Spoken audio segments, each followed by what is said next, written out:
Harry Potter and the Order of the Phoenix, Chapter 27, The Centaur and the Sneak. I bet you haven't given up divination now, don't you, Hermione? asked Parvati, smirking. It was breakfast time, 2 days after the sacking of Professor Trelawney, and Parvati was curling her eyelashes around her wand and examining the effect in the back of a spoon. They were to leave their first lesson with Florence, that morning. Not really, said Hermione indifferently, was reading the Daily Prophet. I never really liked horses. She turned a page of the newspaper and scanned its columns. He's not a horse, he's a centaur, said Lavender, sounding shocked. A gorgeous centaur, said Parvati. Either way, he's still got 4 legs, said Hermione coldly. Anyway, I thought you two were all upset that Trelawney had gone. We are, Lavender assured her. We went up to her office to see her. We took her some daffodils, not the honky ones, that Sprouts got, nice ones. How is she? asked Harry. Not very good, poor thing, said Lavender sympathetically. She was crying and saying she'd rather leave the castle forever than stay here with Umbridge. And I don't blame her. Umbridge was horrible to her, was she? Wasn't she? I've got a feeling Umbridge had only just started being horrible, said Hermione darkly. Impossible, said Ron, who was tucking into a large plate of eggs and bacon. She can't get any worse than she was being already. You mark my words, she's going to want revenge on Dumbledore and for appointing a new teacher without consulting her, said Hermione, closing the newspaper. Especially another part human. You saw the look on her face when she saw Ferrenti. After breakfast, Hermione departed for her arithmetic class as Harry and Ron followed Parvati and Lavender into the entrance hall, heading for divination. Aren't we going up to North Tower? asked Ron, looking puzzled as Parvati bypassed the marble staircase.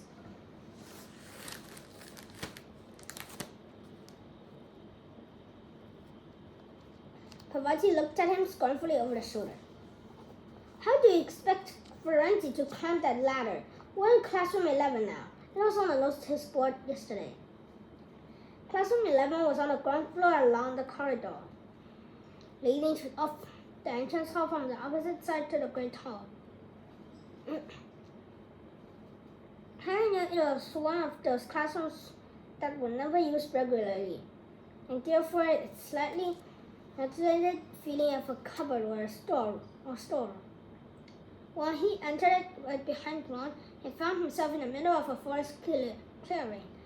He was therefore momentarily stunned. What the? The classroom floor had become springingly mossy and trees were growing out of it. The leafy branches fanned across the ceiling and windows so that the room was full of slanting shafts of flat, dappled green light. The students who had already arrived were sitting on the earthy floor with their backs resting against the tree trunks or boulders, arms wrapped around their knees and folded tightly across their chests, or looking rather nervous. In the middle of the clearing where there were no trees stood Ferrenti. Harry Potter, he said, holding out a hand when Harry entered. Hi, said Harry, shaking hands with the centaur who surveyed him unblinkingly through those astonishingly blue eyes but did not smile.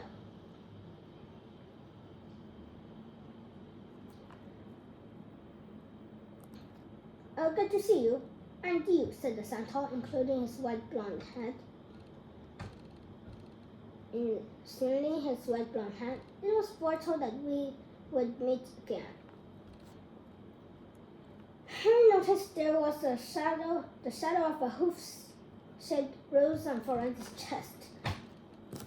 As he turned to join the rest of the class on the ground, he saw they were all looking at him in awe, apparently deeply impressed that he was on speaking terms with Florenzi, whom they seemed to find intimidating.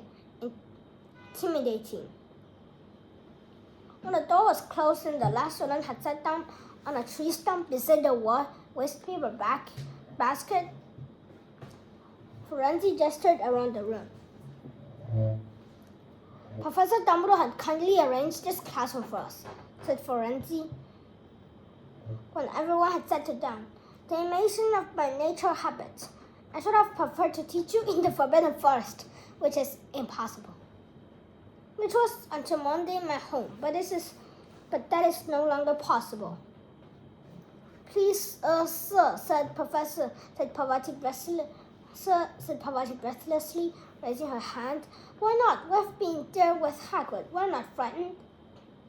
It's not a question of our bravery, said Florenzi, but of my position. I cannot return to the forest. My herd had banished me. Herd? Said Lavender in a confused voice, and Harry knew she was thinking about cows. Dysfunctioning chair. Oh, great, dysfunctioning chair.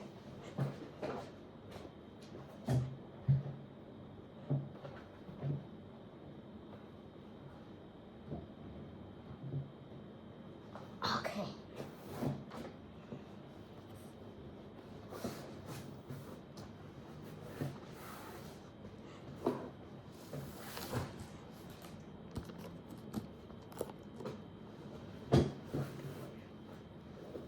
Oh, comprehension dawned on her face.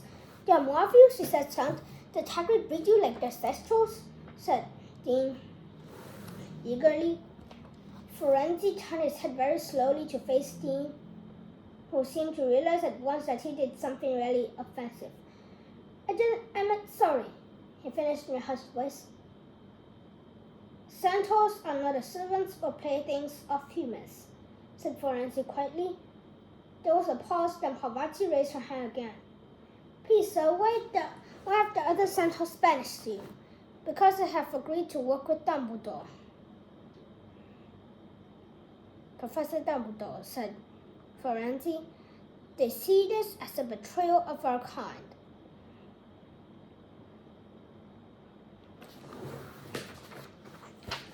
Harry remembered now, nearly 4 years ago, that Centaur Bane had shouted at Florenzi of allowing Harry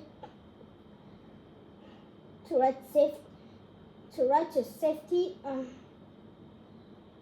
his back. He had called him a common mule. He wondered whether it had been Bane who had kicked Florenzi in the chest. Let us begin, said Florenzi. He switched his long palomino tail, raised his hands, touched the leafy canopy overhead, then lowered it slowly as he did so. The light in the room dimmed, so that they now seemed to be sitting in a forest clearing by twilight, and stars appeared on the ceiling.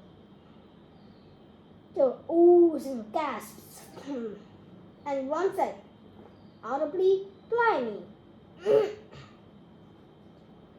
Lie back on the floor, said Florenzi in his calm voice, and observe the heavens. Here is written, for those who can see, the fortune of our races. Races?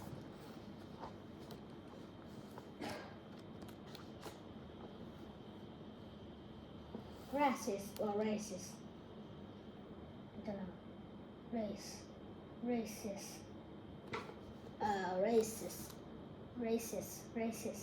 Bruh, homophones. I hate homophones. Harry stretched out on his back and gazed upwards at the ceiling. A twinkling red star winked at him from overhead. You know what? A star, if a red star gave it. Why does this bottle always do like that? I hate this.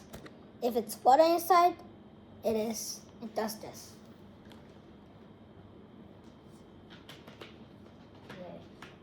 I think it's clear now. This is the trashiest bottle I've ever seen.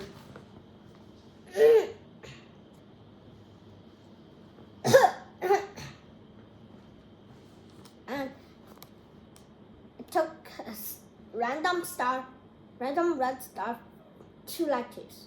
But if it is Mars, really, if it's Mars, well, so, wait.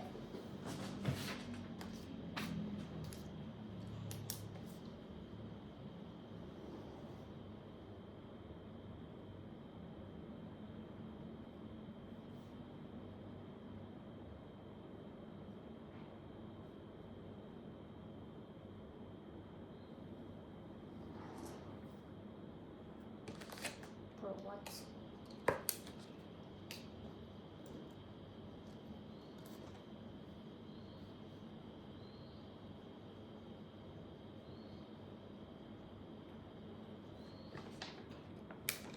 So imagine this is where the position is. This is Earth, this is the Sun, and this is Mars. Look, you can look it from here. Mars, which is the red star, is shining red. It took about 2 Earth years to reach it. So when Mars is there, the light travels through there, and 2 years later it reaches Earth. When Harry's looking at the red star, the red star is its position 2 years ago, 2 Earth years ago. So that's when the Mars. So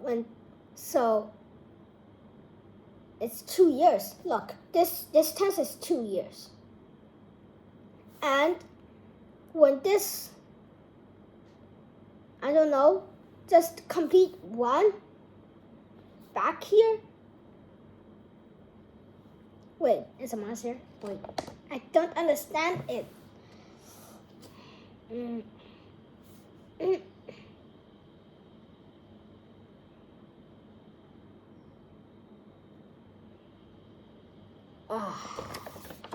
Bro. Mars. Oh yeah, the Warbringer.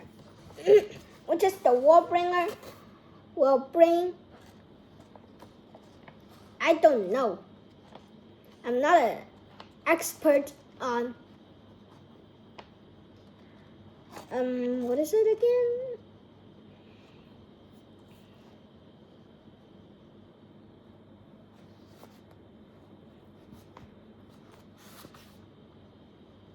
Oh yeah, divination. I don't really understand divination, but I know if Mars is there, it took 2 light years for the light to reach Earth. When the sun shines here, it automatically reflects like crazy, like here. And some of the light arrived at Earth's surface, and when you saw it, you just saw it. You saw Mars, the red star. If you were seen from here, you will be able to get a glimpse of the Mars, the red star. But all the same, I don't know why this thing happened in Harry Potter's 5th year, and when Harry Potter was in the 7th year, which he was not studying at Hogwarts, he was out destroying Horcruxes, and the Wizard War had begun. I don't know why.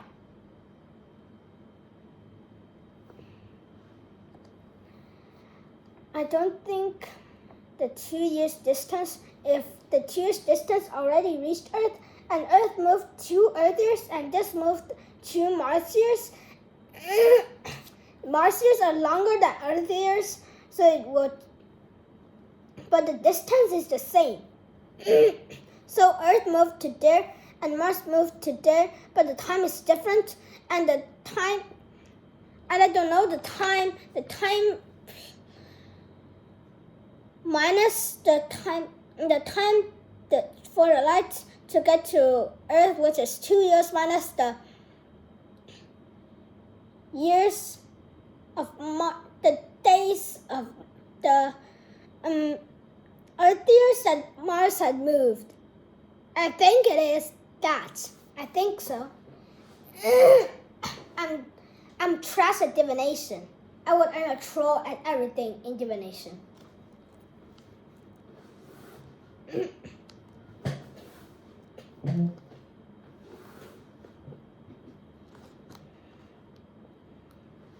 I know that you have learned the names of the planets and the moons in astronomy. Yes? Said Forensi's calm voice, and that you have mapped the stars' progress through the heavens. Santos has unrevealed the mysteries of those movements over centuries. Our findings tell us that the future may be glimpsed in the sky above us. Professor Trelawney did astrology with us, said Parvati excitedly, which is human nonsense. And soon.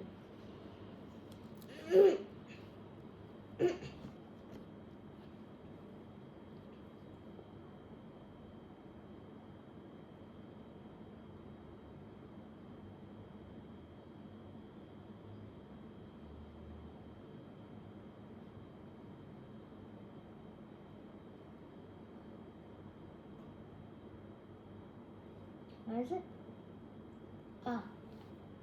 Raising her hand in front so that it stuck up in the air as she lay on her back. Mars causes accidents and burns and things like that, and it makes an angle to Saturn, like how she drew a right angle in the air above her, which is the loser sign.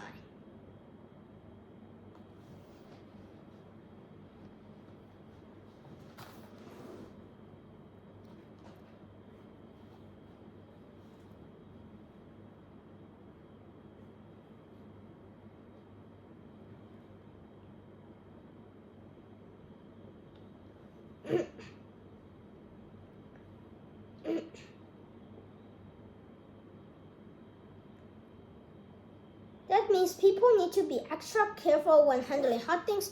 That, said Forensic calmly, is human nonsense, which I told you. Parvati's hand fell limply into her side. Travel hurts tiny human accidents, said Forensic as his hoofs thudded over the mossy floor. There are no more significance than the scurryings of ants to the wide universe and are unaffected by the planetary movements. Professor Trelawney, began Parvati in a hurt and indignant voice, is a human, said Forensic simply, and therefore blinkered and fluttered by the illuminations of your kind. Harry turned his head very slightly to look at Parvati. She looked very offended, and did several of the people surrounding her. Sybil Trelawney may have seen, I do not know, continued Forensic, as Harry heard the swishing of his tail again as he walked up and down before them. But she wastes her time on the made and self-flattering nonsense humans call fortune-telling. I, however, am here to explain the wisdom of Santos, which is impersonal and impartial. Watch the skies for the greatest tides of evil or change that are sometimes marked there. It may take 10 years to be sure what we're seeing. Ferenzi pointed to the red star directly above Harry. In the past decade, the indications had might have been the wizard kind living through nothing more than a brief come between two wars. The first Wizarding War and the second Wizarding War, which is coming up in Harry Potter and the Deathly Hallows. Yeah. The second Wizarding War. The first Wizarding War is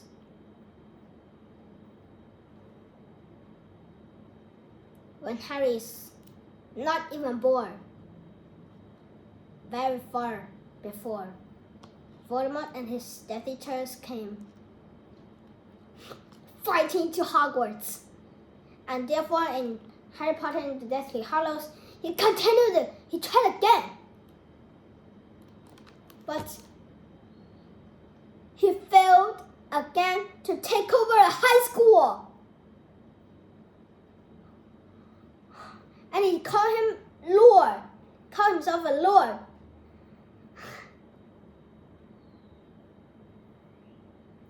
Is he capable of naming an actual real name for himself without thinking he was a genius and failing to take over a high school? Anyone could take over a high school by killing the principal, right? Hogwarts is a high school. And you can just do by killing the headmaster. Yeah, he killed the headmaster, but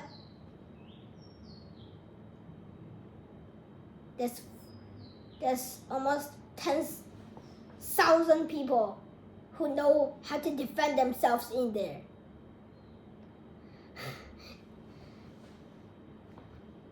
You know what?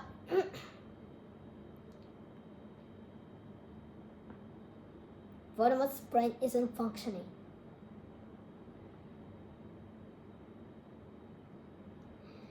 He needed all his Death Eaters to attack all the Death Eaters. He needed the whole ministry, not only them. He needed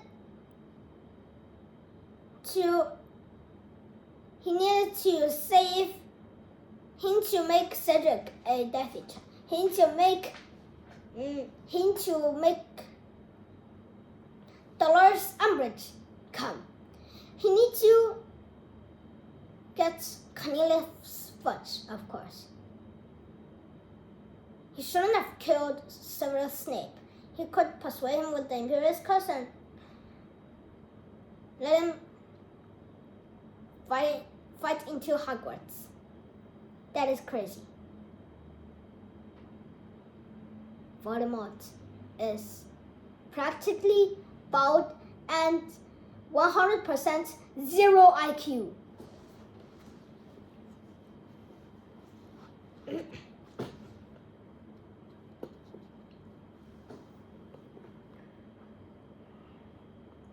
Shines brightly above us, suggesting that a fight must soon break out again.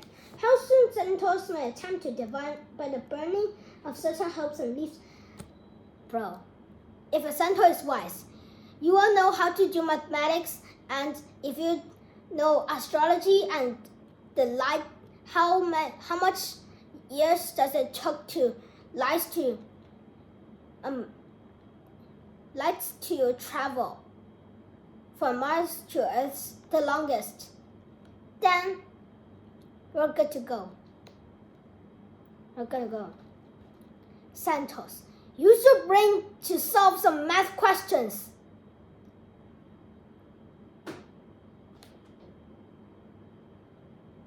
Use your brain.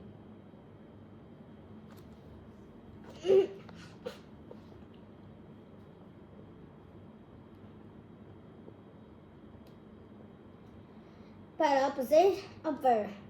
observation of fume and flame, which means what? We're going to pour water on it, in the shape of that remaining thing.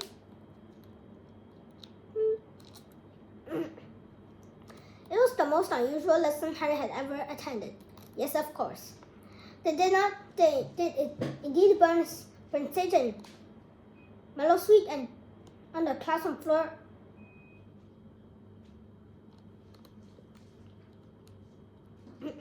And Florenzi told them to look at certain types of and symbols for and the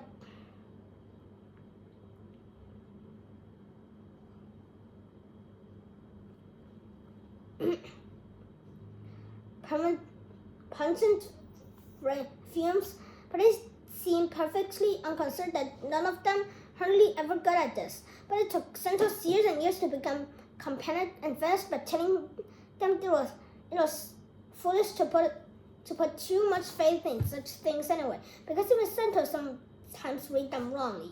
He was nothing like any human teacher Harry had ever had. His priority did not seem to be teach them what he knew. He rather to impress upon them that none of Santos' knowledge was foolproof. It's not very definite on anything, is he? Said Ron in a low voice as they put their lawsuit on fire. I mean, I could do with a few more details about this war we're going to have, couldn't you? The bell rang outside the classroom door and everyone jumped. Harry had completely forgotten they were still in the castle, but quite convinced that he was really in the forest. The class fell out looking slightly perplexed. Harry and Ron were on the following of them were Florenzi called Harry Potter. A word, please. Harry turned. The centaur advanced a little towards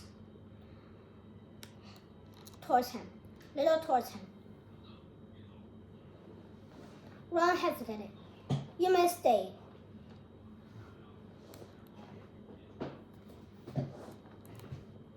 Florenzi told him, but close the door, please. Ron has tended to obey. Harry Potter, you are a friend of Hagrid's, are you not? Said the centaur. Yes, said Harry. Then give him a warning from me. His attempt is not working. He could do better to abandon it. His attempt is not working? Harry repeated blankly.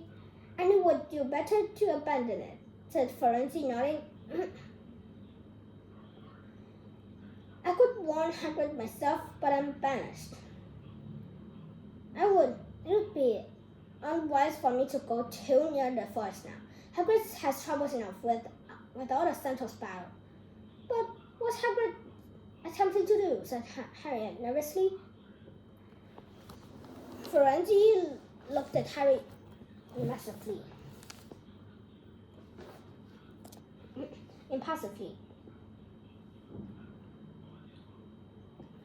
Hagrid had recently rendered me a great service, said Florenzi, and his long since earned my respect of the care he shows all living creatures.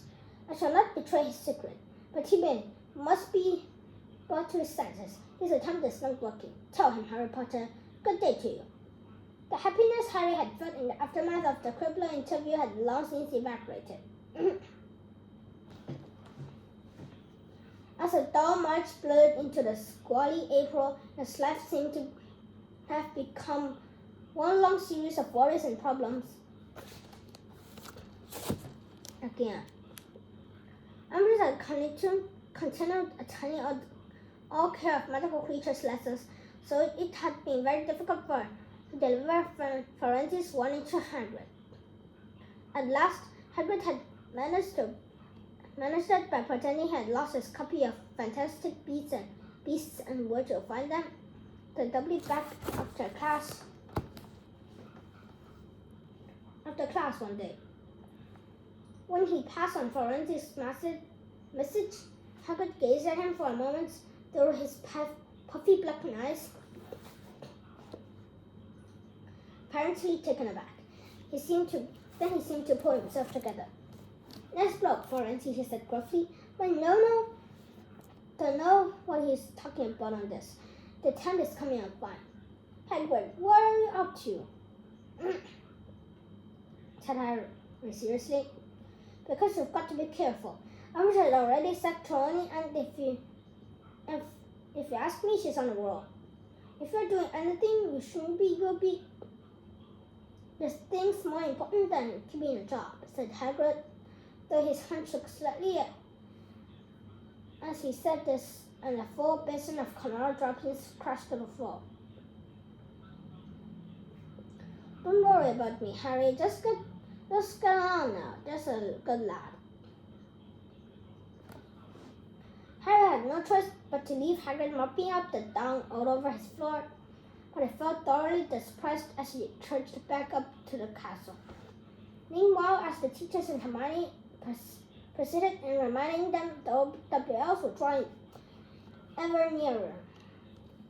Other fifth years were suffering from stress to some degree, but Hannah Abbott became the first to receive a calming draught from Madame Pomfrey after she burst into tears during herbology and said that she was too stupid to take exams and wanted to leave school now.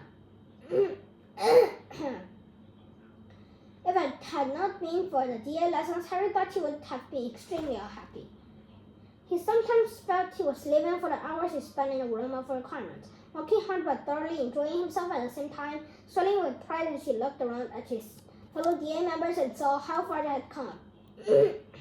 Indeed, Harry sometimes wondered how Umbridge was going to react when all the members of the DA received outstanding in their defense against the Dark Arts elves. They had finally started work on Patronuses, which everybody had been very keen to practice, though as Harry kept reminding them, producing a Patronus in the middle of a brightly lit classroom when they were not under was very different from producing it from comforted by something like a Dementor. Oh, don't be such a killjoy, said Cho brightly, watching her silvery swan-shaped Patronus soar around the room of requirement during the last lesson before Easter. They're so pretty.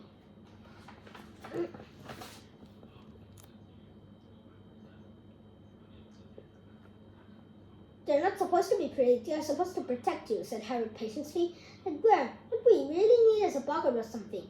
That's how I learned. I could conjure a Patronus while the boggart was pretending to be a Dementor, but that would be really scary, said Lavender, who was shooting puffs of silver vapor out of the end of her wand.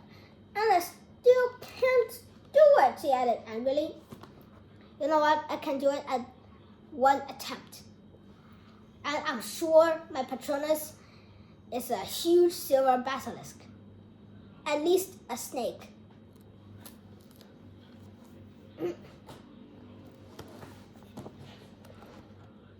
Neville was having trouble too. His face was screwed up in concentration. I can't imagine. I haven't watched the film. I hate this. I hate when I read this book, but I haven't watched the film. I know the film is amazing, but I've only watched Harry, the film only, with Harry conjuring a patron, with only Harry and the Dementor. I don't know what happened next.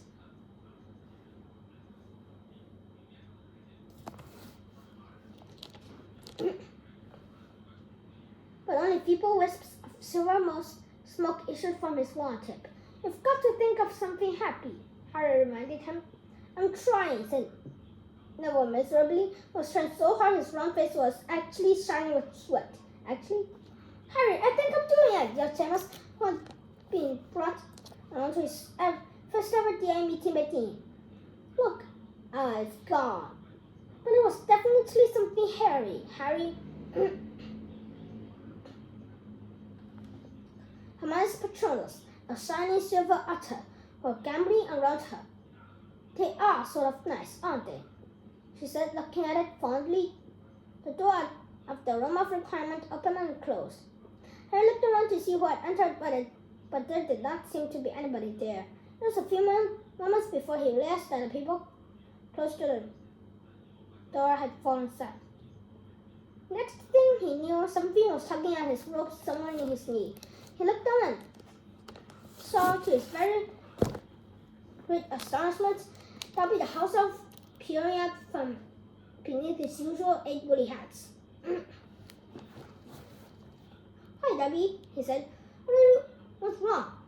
The elf's eyes was wide with terror and it was shaking. The members of the DA closest to Harry had fallen silent. Everybody in the room was watching Dobby. The few Patronus's people had managed to conjure faded away into solar mist, leaving the room looking much darker than before. "Harry Potter, sir," squeaked the elf, trembling from head to foot. "Harry Potter, sir. Dobby had come to warn you, but the house elves have been warned not to tell." He ran headfirst at the wall. Harry, who had some experience of Dobby's habits of self-punishment, made to seize him, but Dobby merely bounced off the stone cushioned by his 8 hats. Hermione and a few of the other girls let out squeaks of fear and sympathy. "What's happened, Dobby?" Harry asked, grabbing the elf's tiny arm and holding him away from anything which he might seek to hurt himself.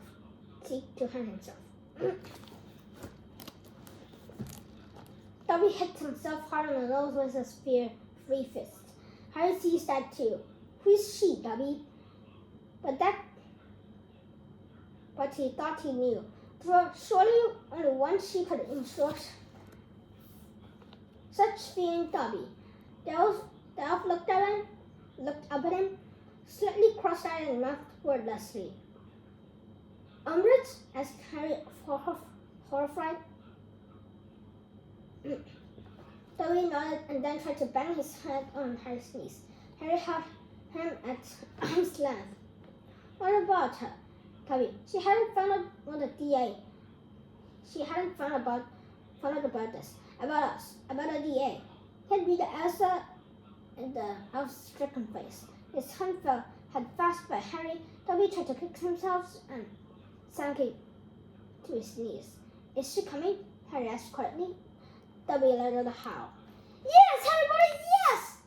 Harry straightened up and looked around at the motionless, terrified people gazing at the thrashing elf. "What are you waiting for?" Harry bellowed. "Run!" The elf pouted towards the exit, at once forming a scrum at the door. Then people burst through. Harry could hear them sprinting along the corridors and hoped they made the scene out to try and make all the way to the dormitories. There was only 10 to 9. If they could just refugee in the library or the alleyway, which were both nearer. "Harry, come on!" shrieked Hermione from the center of the knot of people enough fine to get out. She scooped up Dobby, who was still attempting to do himself serious injury, and ran with the elf in his arms to join the back of the queue. "Dobby, this is an order. Get back down to the kitchen with the other elves, and if she asks you whether you want me, lie and say no."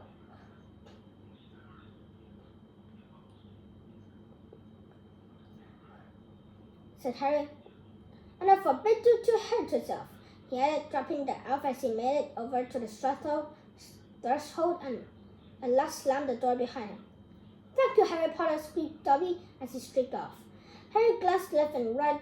The others were all moving so fast he caught on a glimpse of flying heels at the other end of the corridor before they vanished.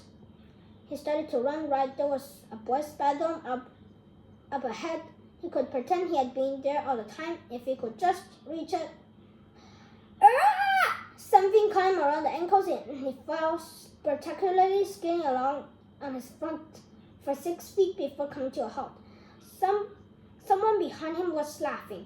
He rolled over onto his back and saw Malfoy concealed in a knee beneath an ugly dragon-shaped face. Trip Jinx, Potter, he said. "Hey, Professor, I've got one!" Umbridge came bustling around the far corner, restless but wearing a delighted smile. "It's him," she said jubilantly at the sight of Harry on the floor. "Excellent, Draco, excellent. Oh, very good. 50 points to Slytherin. I'll take him from here. Stand up, Potter.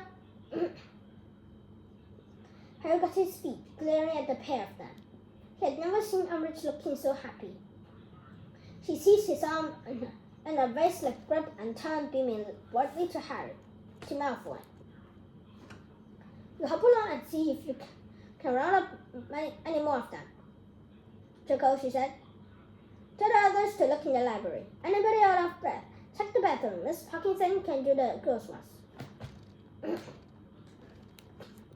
Off you go, and you, she added in her softest, most dangerous voice.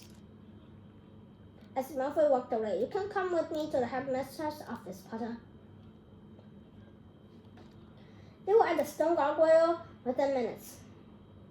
Harry wondered how many of the others had been caught. He thought of one.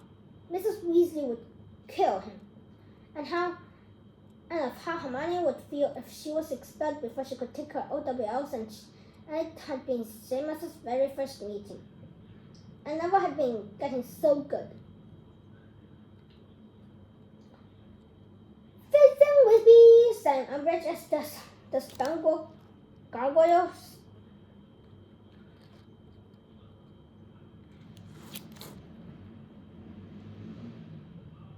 on the side, the walls behind split open, and they ascended the moving stone staircase.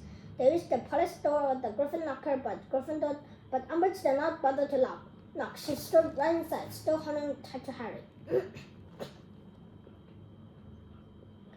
The office was full of people. Dumbledore was sitting behind his desk, his expression serene,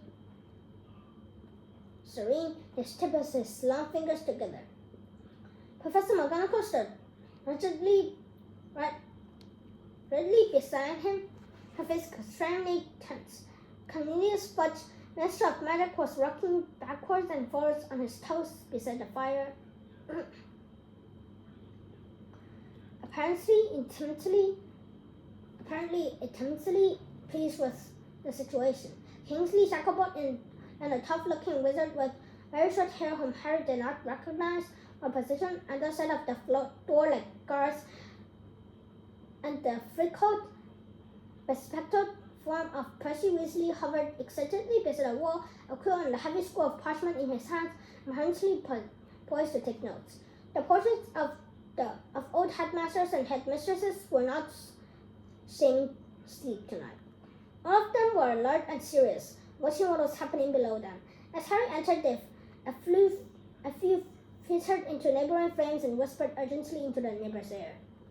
Harry put himself free of Umbridge's grasp, and the door swung shut behind him. Cornelius Fudge was glaring at him with a kind of weary satisfaction on his voice. Well, he said, well. Harry replied with the dirtiest look he could muster. His heart drummed madly inside him, but his brain was oddly cool and clear. He was heading back to the Gryffindor Tower, said Umbridge. There was an incident excitement in her voice, the same colossus pleasure Harry had heard in the watched Professor Trelawney dissolving with misery in the entrance hall. The Malfoy boy cornered him. Did he? Said Fudge apprehensively. I must remember to tell Lucius. Well, Potter, I expect you to know why you are here. Harry fully intended to respond with a defiant yes. His mouth had opened and a word was half formed when he caught sight of Dumbledore's face. Dumbledore was not looking directly at Harry. His eyes were fixed on a point just over his shoulder. But as Harry stared at him, he shook his head in a fraction and an inch to each side. Harry changed direction in mid-word. Yet no. I beg your pardon, said Fudge. No, said Harry firmly. You don't know why you are here. No, I don't, said Harry.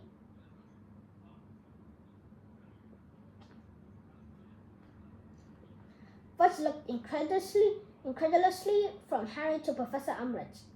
Harry took advantage from his momentary intention to steal another quick look and Dumbledore, who gave the carpet of the tiniest dozen to shut off a wink.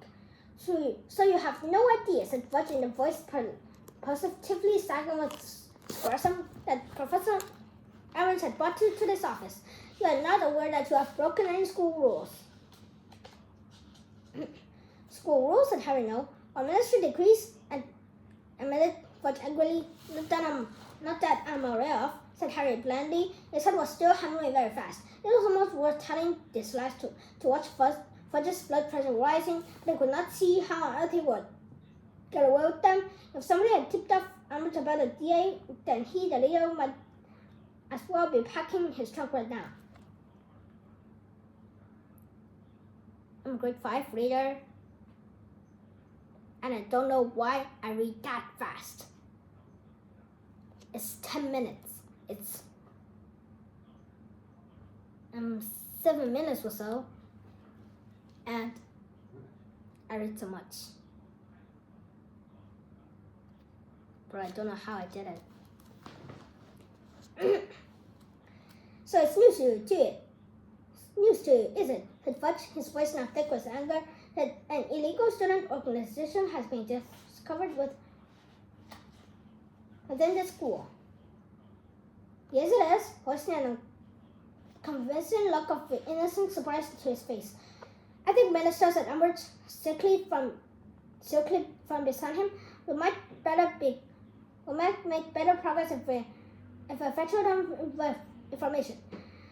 This is due, said Fudge, nodding as he glanced mercilessly at Dumbledore, and Umbridge left the room.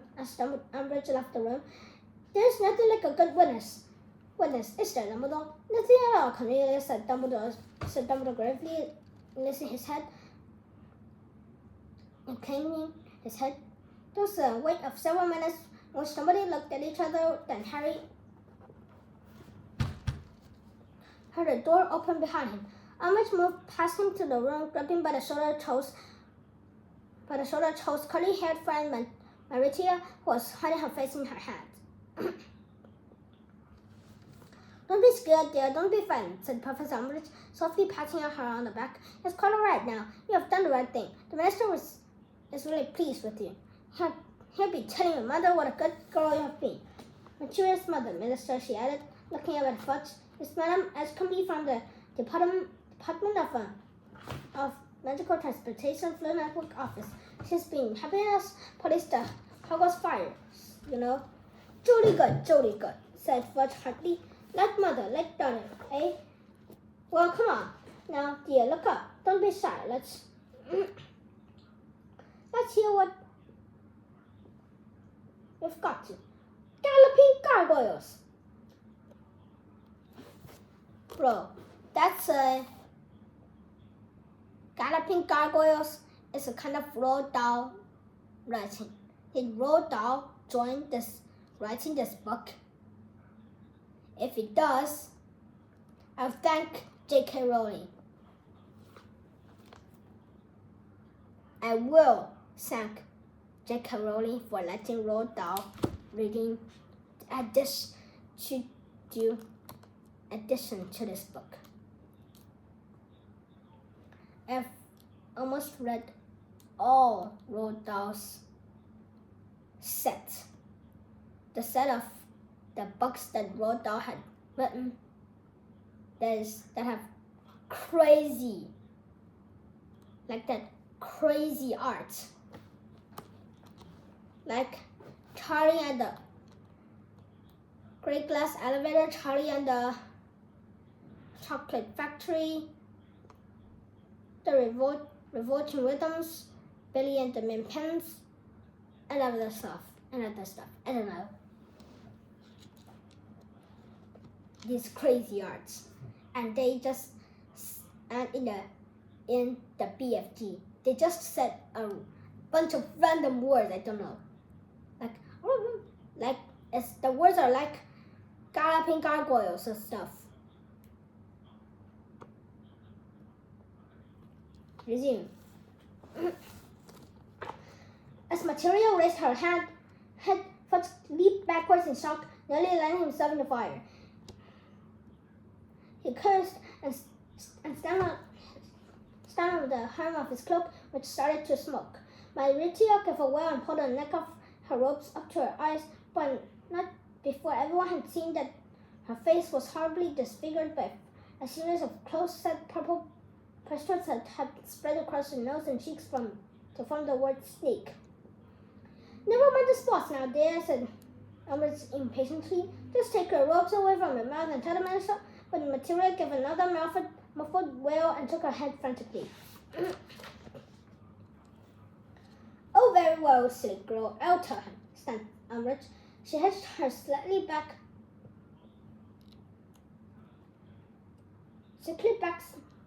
sickly smile back onto her face and said, well, Minister Miss Edgecombe came here to my office shortly after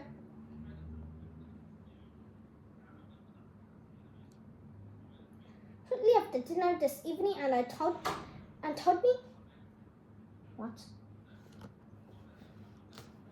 She had something she wanted to tell me. She said that if I proceed to a secret room on the 7th floor, sometimes known as the room of requirement, I should find out something to say to my advantage.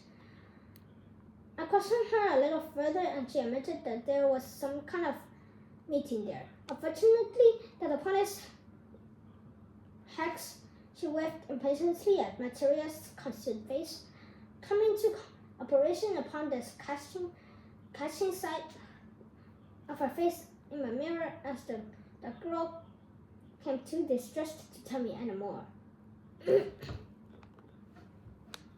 Well, now, said Fudge, fixing Ritia what she evidently imagined was a kind of fatherly look. It's very brave of you, my dear.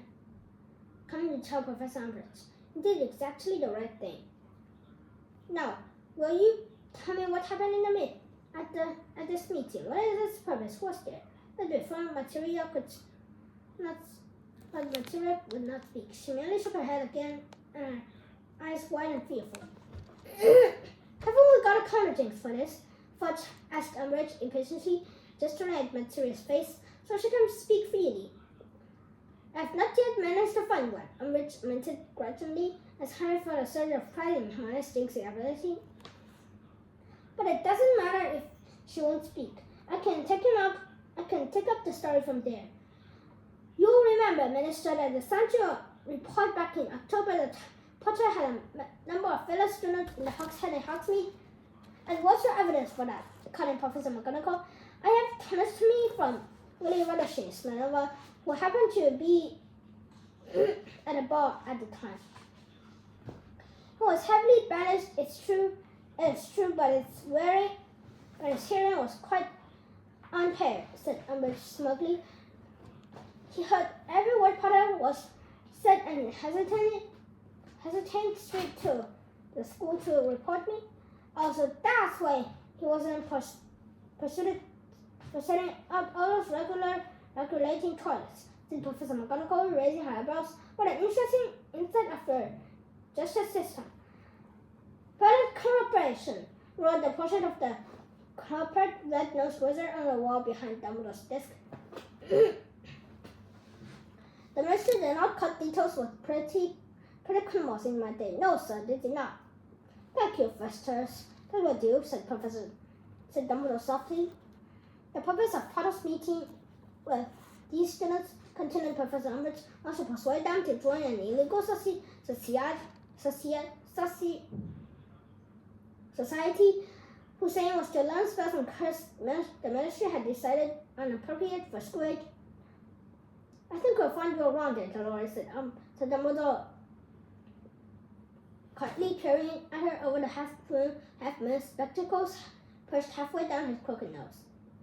Harry stared at him. He would not see how Dumbledore was going to talk him out of this one. If Willie Ruthershing had indeed heard every word she said, in the Hogshead there was simply no escaping it. Oh, said Fudge, bouncing up and down on the balls of his feet again. Yes, let's hear the latest clock and bull story designed Paul Potter out of trouble. Go on then, Dumbledore, go on. Willie Ruthershing was lying, was he? was it Potter's identical twin in the hogshead that day? Was it that usual simple explanation involving a reversal of time, a dead man coming back to life, and a couple of invisible dimensions? Percy Weasley let out a touchy laugh. Oh, very good, Minister, very good. Harry could have kicked him.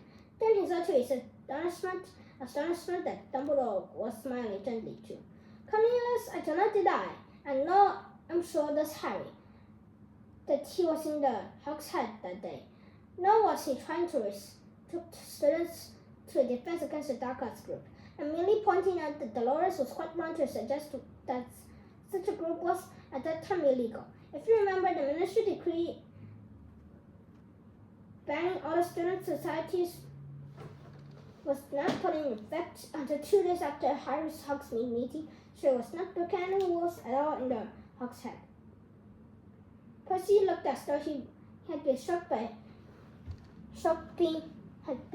in the face by something very, very heavy, like a slap, like my slap. Really, my slap.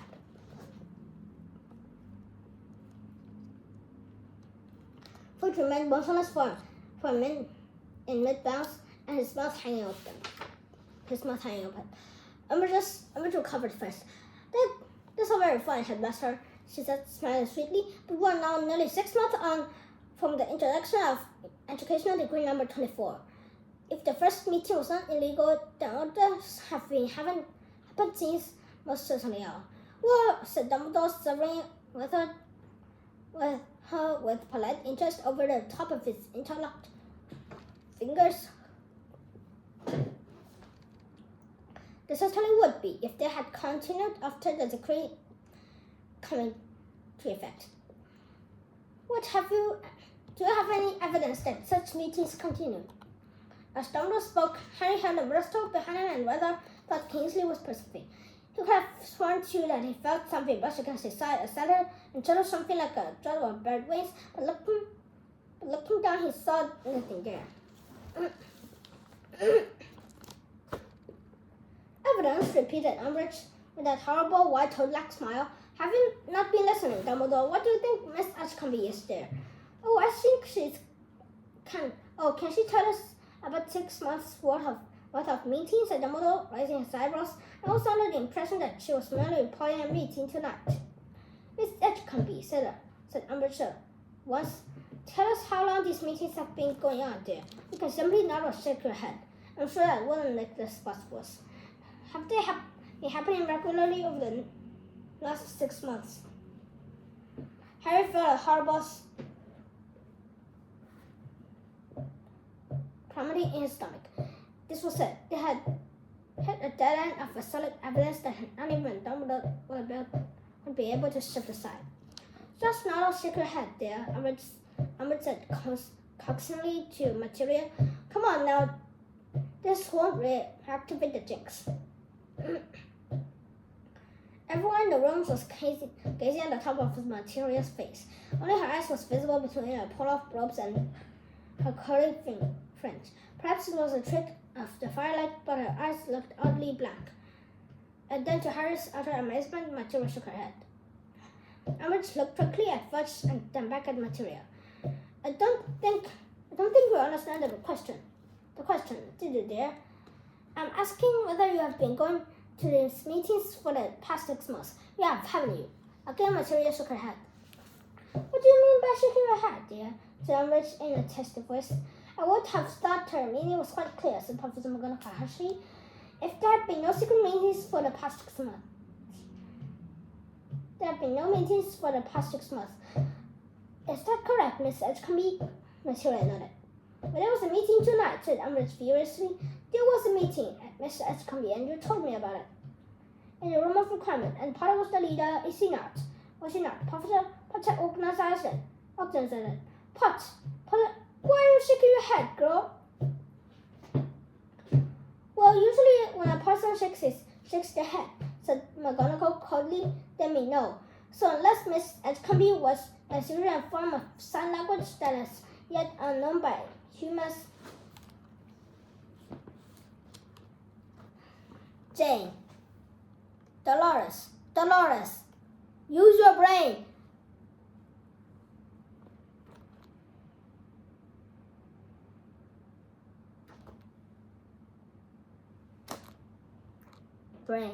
Your brain.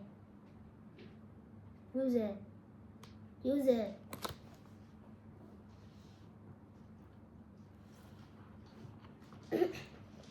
Professor Umbridge seized material, put it around his face and began shaking him very hard.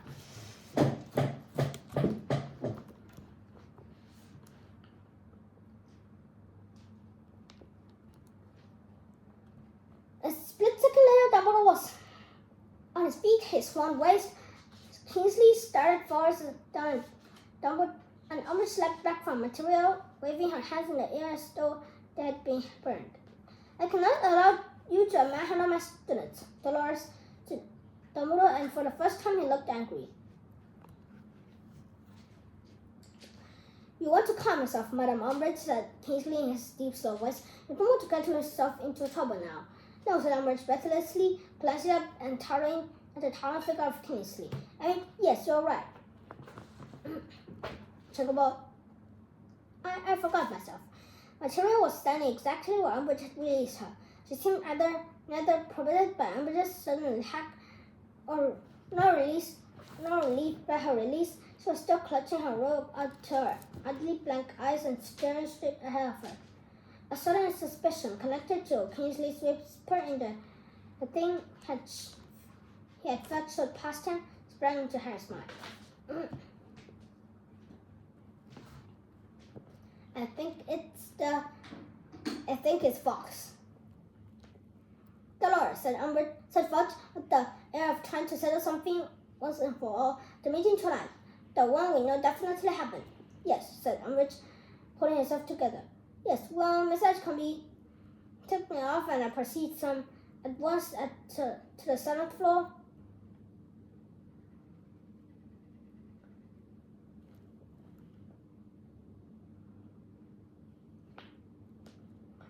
Accompanied by certain trustworthy students, so as to catch those in the meeting red-handed. It appears that they were forewarned of my arrival, however, because when we reached the 7th floor, they were running in every direction. It does not matter, however. I have all the names there. Miss Parkinson ran into the room of requirement for me to see if they had left anything behind. We need evidence for the room provided. And to Harry's horror, she withdrew from her pocket the list of names that had been pinned up upon the room of requirements wall and handed it to Fudge. The moment I saw Potter's name on the list, I knew that what we're dealing with. Excellent, said Fudge with a smile spreading across his face. Excellent. Dolores, and by thunder, he looked at Dumbledore, who was just standing beside Materia, his hand loosely in his hand. See what they've named themselves, said Fudge quietly. Dumbledore's Army. Dumbledore reached out and took a piece of parchment from Fudge. He gazed at the heading scribbled by Hermione months before, and the moment seemed unable to speak. Then he looked up, smiling. Well, the game's up. The game is up, he said simply. Would you like the written confession with me, Cornelius, or will a statement before this witness surface? He saw McGonagall and Kingsley look at each other. There was fear in both faces. They did not understand what was going on, and nor apparently did Fudge. Statement, said Fudge slowly. What? I don't. Dumbledore saw me, Cornelius said. Dumbledore still smiling as he waved at the list of names before Fudge's face. Not Potter's army, Dumbledore's army. But understanding blazed suddenly in Fudge's face. He took a horrified step backwards, yelped, and jumped out of the fire again. You? He whispered, stamping again in his smothery cloak. That's right, said Dumbledore pleasantly. You organized this. I did, said Dumbledore. Restricted this students for your army. Tonight was supposed to be the first meeting, said Dumbledore, nodding. You need to see whether you would be interested to join me. I see now that it was a mistake to invite Miss Edgecombe, of course. Maurizia nodded. Fudge looked from her to Dumbledore, his chest swelling. Then you have been planning against me, he yelled. That's right, said Dumbledore cheerfully. No, shouted Harry. Kingsley flashed a look of warning at him. McGonagall and her eyes suddenly, but it had suddenly dawned on Harry that Dumbledore was about to do, and he could not let it happen. No, Professor Dumbledore. Be quiet, Harry, or I'm afraid you'll have to leave my office, said Dumbledore calmly. Yes, shut up, Potter, barked Fudge, who was still ogling Dumbledore with a kind of horrified delight. Well, I can't. Here tonight is expecting to expel Potter and instead to get to arrest me, said Dumbledore smiling. It's like losing a nut and finding a galley, isn't it? Weasley, cried Fudge, now positively quivering with delight. Weasley, have you written it all down? Everything he said, his confession. Have you got it? Yes, I think so, sir, said Percy eagerly, whose nose was splattered with ink from the speed of his note-taking. Yes, his nose will be splashed, his writing, because he's written like this.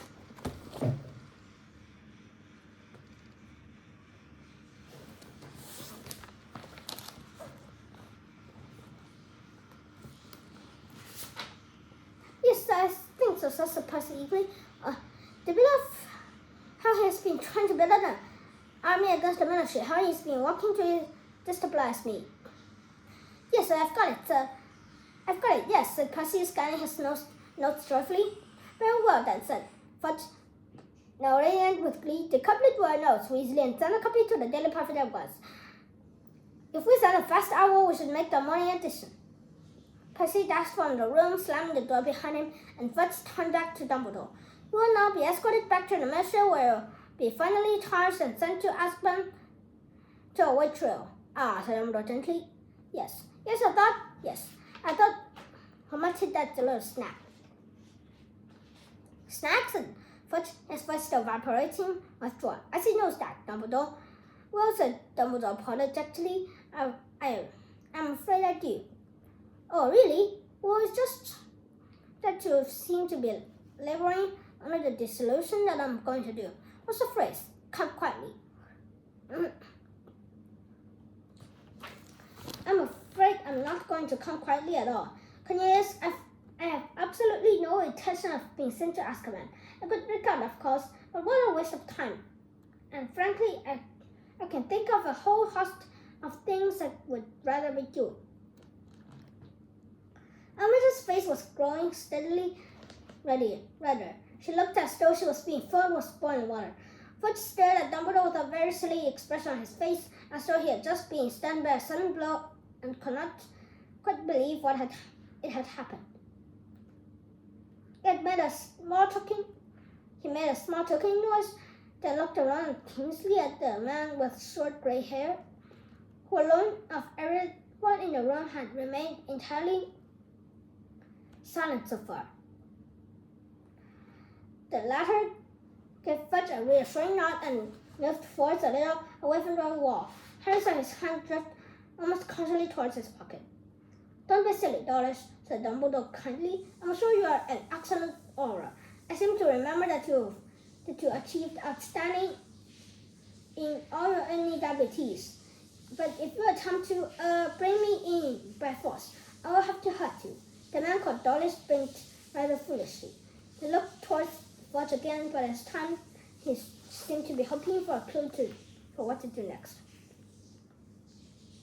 So, sneered Fudge, recovering himself, you intended to take on Dawlish, Checkerboard, Dolores, and myself single-handed. Do, Dumbledore. Monies be it, no, said Dumbledore, smiling, but not unless you are foolish enough to force me to. I will not be single-handed.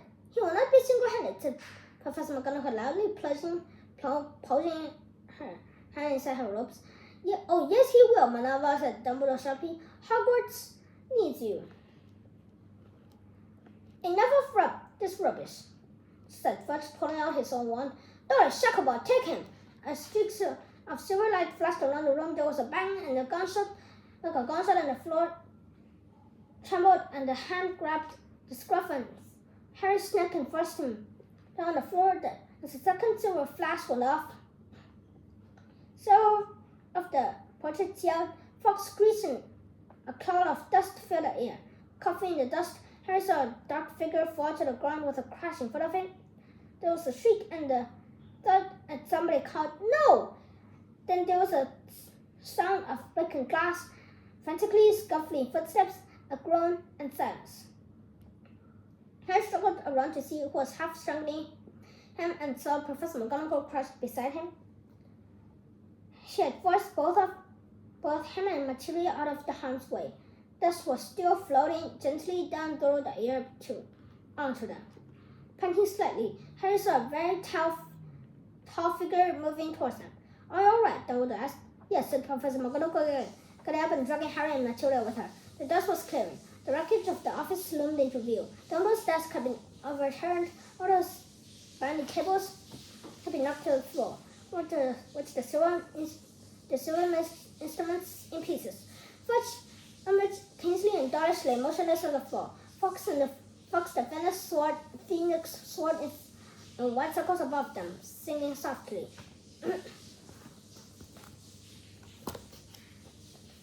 Unfortunately, I had to hex Kingsley too. Well, it would have looked very suspicious, said Dumbledore in a low voice.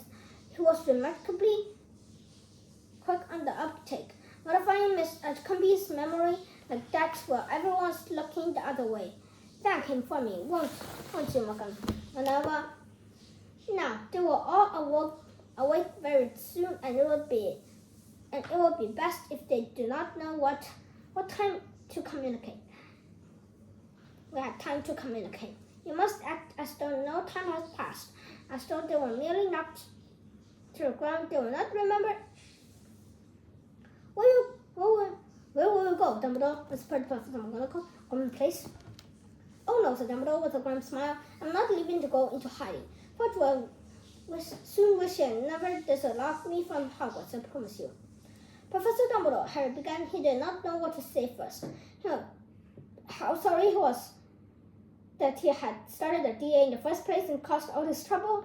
How terrible he felt that Dumbledore was leaving to save him from expulsion. But Dumbledore came off before he could say another word. Listen to me, Harry, he said urgently. You must study octomancy as hard as you can. Do you understand me? Do everything Professor Snape tells you and practice it, particularly every night before sleeping, so that you can close your mind to bad dreams. You will understand wisely enough, but you must promise me. Promise me. The man called Dawlish was stirring. Dumbledore seized Harry's wrist. Remember, close your mind. But as Dumbledore's fingers closed over Harry's skin, pain shot through the scar on his forehead, and he felt again that a terrible, snake-like longing to strike Dumbledore, to bite him, to hurt him. You will understand, whispered Dumbledore. Fox cried, circled the office, and swooped low over him. Dumbledore released Harry, raised his hand, and grasped the phoenix's long golden tail. There was a flash of fire, and the pair of them were gone. Where is he? Yelled Fudge, pushing himself up from the floor. Where is he? I don't know, shouted Kingsley, also leaping up to his feet. Well, he kind of disapparated, cried Umbridge. You can't do it from inside the school. The stairs! Cried Dawlish, and he flung himself upon the door. When she opened and disappeared, followed closely by Kingsley and Umbridge. Fudge hesitated, then got slowly to his feet, brushing dust from his front. There was a long and painful silence. Well, Minerva, said Fudge hastily, struggling his torn shirt sleeve. I'm afraid this is the end of your friend Dumbledore. You think so, do you? Said Professor McGonagall scornfully. Fudge seemed not to hear her. He was looking around at the wicked office. A few of the portraits hissed at him. One or two even made rude hand gestures, and only no middle finger. You better get those two off to bed, said Fudge, looking back back at Professor McGonagall with a dismissive nod towards Harry and Materia. Professor McGonagall said nothing, but marched Harry and Materia to the door and swung it closed. As it swung closed behind them, Harry heard Phineas Nigellus's voice. You know, Minister, I disagree with Dumbledore on many accounts, but you cannot deny his God style. So this is for this chapter. Thank you for listening. Please like, subscribe, share, and don't forget to hit that bell in case any more videos come out. And wait, stay here for a moment. This video is not finished. I'm not asking you for please sub. I'm asking if you're an American and you are really interested in playing Bottle. Contact me in Outlook. I will leave my email at the comments. Okay? So if you got anything to say to me, ask. And